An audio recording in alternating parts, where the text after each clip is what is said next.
When Israel strikes Iran, what happens next? On today's show, I have end-time expert Bill Salus back with me to unpack what Scripture says about this conflict and why this could be the next prophecy fulfilled. I'm Jimmy Evans. Welcome to the Tipping Point Show.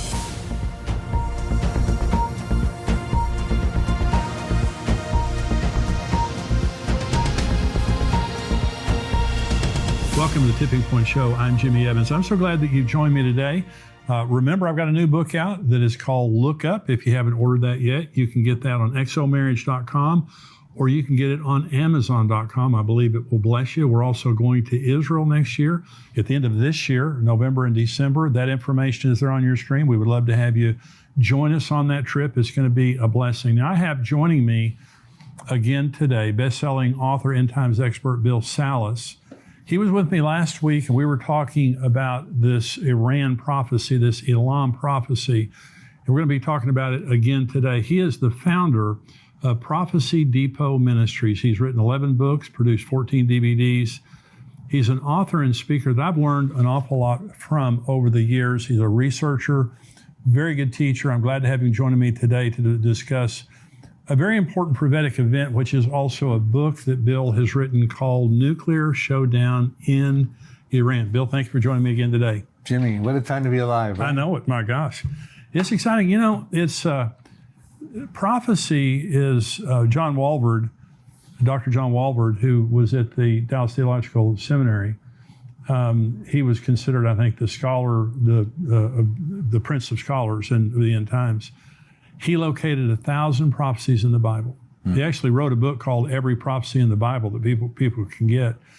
1,000 prophecies in the Bible, and 500 have been literally fulfilled. And the other 500, of course, he said they will be literally fulfilled. Right. So Bible prophecy is all over the place, and it's empirical, it's measurable, and I don't think there's ever been an event in my lifetime other than the reestablishing of Israel, which was 1948. I was born in 1953. But except for the establishment of Israel, what's happening in Iran right now is just really an in-your-face fulfillment of Bible prophecy. There's going to be, of course, you wrote this book about Jeremiah 49. What do you think right now? Because we're going to talk about, last week we talked a lot about Jeremiah 49 and kind of the history of what's happened between Israel and Iran.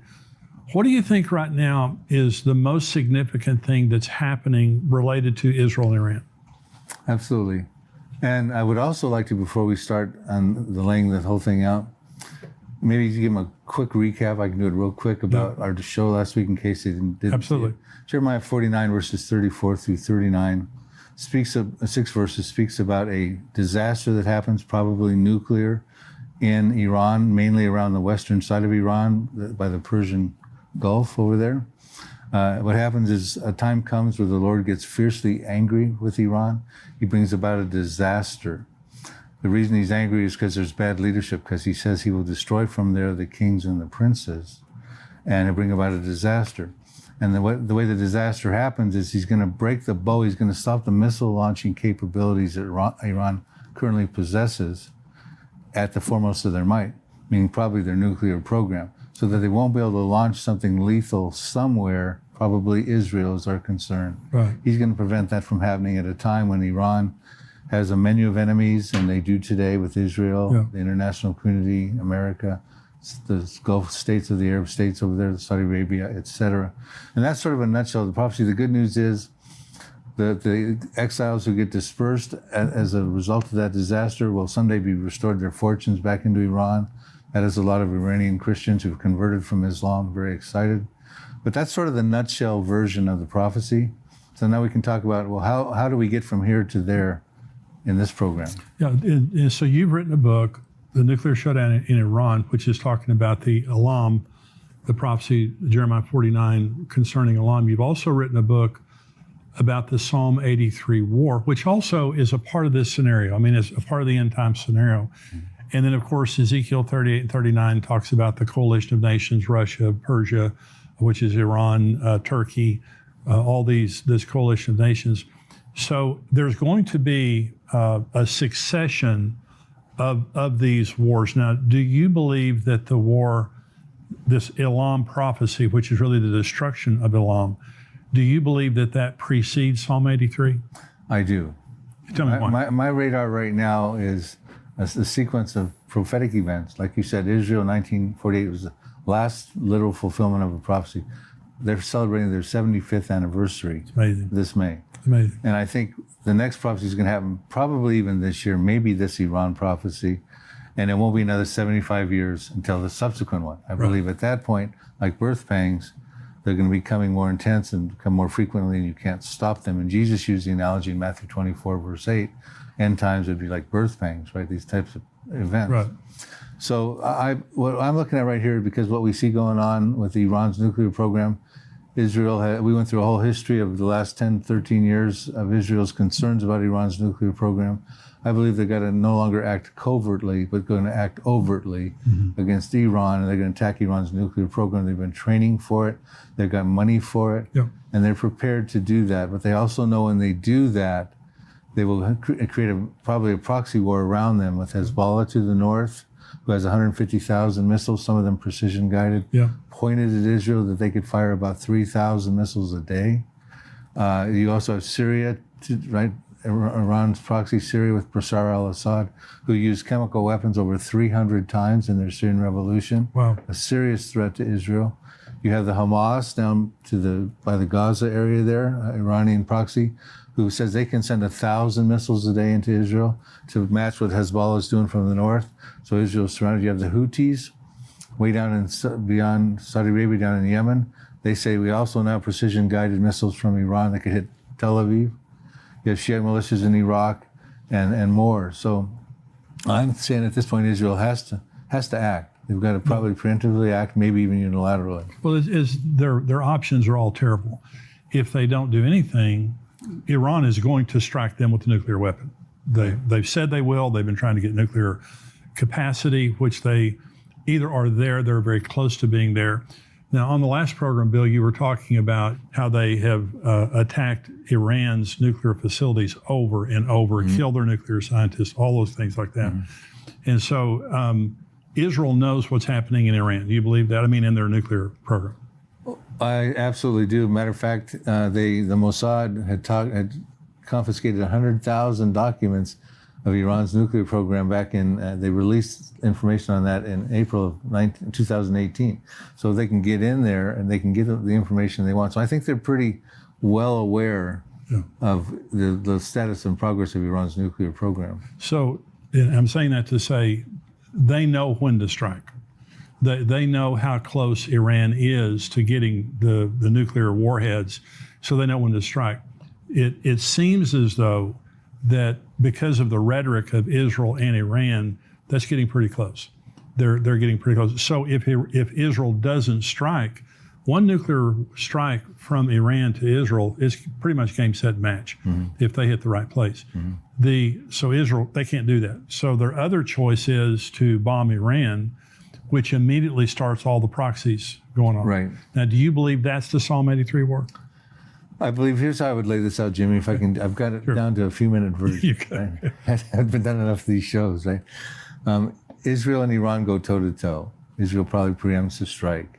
Iran then calls upon its proxies, who we just enumerated upon. Right. It's got Israel surrounded. Right. Now, Iran is not in the Psalm 83 war, which we can talk about who is in just a moment. But Syria, under the banner of Assyria, Hezbollah under the banner of the inhabitants of Tyre in Psalm 83, Hamas down in the Gaza, the Philistines as part of Psalm 83. They're all involved in Psalm 83. I believe they would then come with Iran against Israel. And I think Israel comes under a prison rules fight. I mean, they're in trouble now because their Iron Dome and their defense missile systems cannot stop the barrage that's going to come against them. And I believe then you would see Israel has to act out with a nuclear weapon and take out a major city to make a statement. And I believe that city they would destroy would be the most opportune city to destroy, right close to them, is Damascus. Right. I believe they would reduce Damascus to rubble in fulfillment of Isaiah 17, verse 1. Right. It says, Damascus will cease from being a city, it will be a ruinous heap. We find out in Isaiah 17:9 that desolation is caused by the children of Israel, the Israeli Defense Forces, who exist in fulfillment of Bible prophecy. which I can get into if time permits. It also says in Isaiah 17, verse 14, that one night you see him in Damascus in the masculine pronoun, in the morning he is no more. This is the portion of those who rob us and those who plunder us, meaning in self-defense, overnight, against the barrage that's happening against them, Israel takes out a major Arab city. When they take out Damascus, the Arab world is going to flip out, because that's an Arab city, and it's the oldest continuously inhabited city in recorded history, dates back to the time of Abraham. Yeah. And they're going to be concerned, what about Beirut? What about Amman, Jordan? And Amman, Jordan goes next. I can point that out in a minute. What about Cairo? What about Mecca, right? They're going to be concerned, what's to stop Israel from using a nuclear weapon? That was probably a nuclear weapon they used on Damascus, strategically launched at a certain height, from taking out our cities. And by the way, in Isaiah 17, verses 4 through 6, which I didn't quote, talks about at the time of this battle with Syria, it says that the glory of Jacob will wane lean, his glory will fade, his flesh will wax lean. It'll be like a shaking of an olive tree with two or three olives left in the evermost branch and 4 or 5 in the fruitful boughs. And when you use the imagery of what Isaiah seems to be saying is that you superimpose an olive tree over a map of Israel, and an olive tree can have 500,000 olives on it, on a modern, and they're very common trees in the Middle East and in Israel. Oh. And you got a shaking, and there's only a few left in the evermost branch, and a few more down in the fruitful boughs. So it looks like Israel takes a hit with all the weapons and stuff coming against them. Their glory fades, their flesh waxes lean. Not a good image for Israel. Right. And I think the Arab world then goes, well, wow, they could take out our city. Let's come together now and make a final shot at them, which they did. They tried to take them out in 1948, 1967, 1973. But now's our opportunity. If we don't do it now, they might take out our cities. And I believe that's when you get into Psalm 83. And the next city that then goes is Amman, Jordan. We find out that's the capital of Jordan. We find out in Jeremiah 49, verse 2, it says, there's an alarm of war in Rabbah of the Ammonites, that's Amman, Jordan. It shall be a desolate mound, and Israel will take possession of its inheritance. Wow. Meaning Israel's taken them out, just like they took out Damascus. They're not too far away from each other. No. From where you're at, probably to the border of Oklahoma, for you viewers who understand the maps. Jimmy's in Texas area. Yeah. So they take out that city as part of because Amman, Jordan, Ammon, Moab, and Edom, by their ancient names, is modern-day Jordan. They're all in part of Psalm 83 also. Yeah. And then we get in, there's other prophecies I can get into too, Jimmy, but I see that being the fulfillment of Psalm 83. And when Psalm 83 happens, after Jeremiah 49, after Isaiah 17, Psalm 83, now you have Israel in a different position. They're mighty. They've got an exceedingly great army in fulfillment of Ezekiel 37:10, which said they would have an exceedingly great army. They can expand territorially. They'll take over their possession. We said Amman, Jordan. They'll take over Jordan. They'll take over 5 cities in Egypt. Will speak the language of Canaan. That's Hebrew. Isaiah 19:18. They're going to start to, when they win wars, they expand territorially. Joshua did it 3,300 years ago. King David did it 3,000 years ago. The IDF did it. Israel did it in 1967 in the Six-Day War. Yeah. It increases the defensibility of their borders. They believe that's their land because it's part of the Abrahamic covenant, land given to him in Genesis 15:18 from the river of Egypt, probably the Nile, to the river Euphrates, which courses through modern-day Iraq and Syria. Someday they're going to get all that land. I believe they're going to get some of it incrementally after the Psalm 83. When Jesus returns, he'll give them all that land in the Messianic kingdom. But I think at that point, Israel can become, securely. They can take down the walls, the border walls they have with Lebanon, the fences around Gaza, the border wall they have with Egypt, the partition wall they have going through the middle part of Israel, 400-mile-long wall, separates Palestinian terror from Israel proper. They can tear those walls down, live in unwalled villages, dwell safely, have plunder and booty, be greater, safer Israel. And I believe that's the Israel that Ezekiel 38 comes after Gog and Magog invasion, dwelling securely without walls, bars, nor gates in the latter years, brought back from the nations, living in the land of Israel, a peaceful people. They're not that right now, but they will be that after this scenario of events happens. We have much more from Bill and more insight from his interview in our subscriber portion today. To become a subscriber, visit endtimes.com and join us for only $7 a month.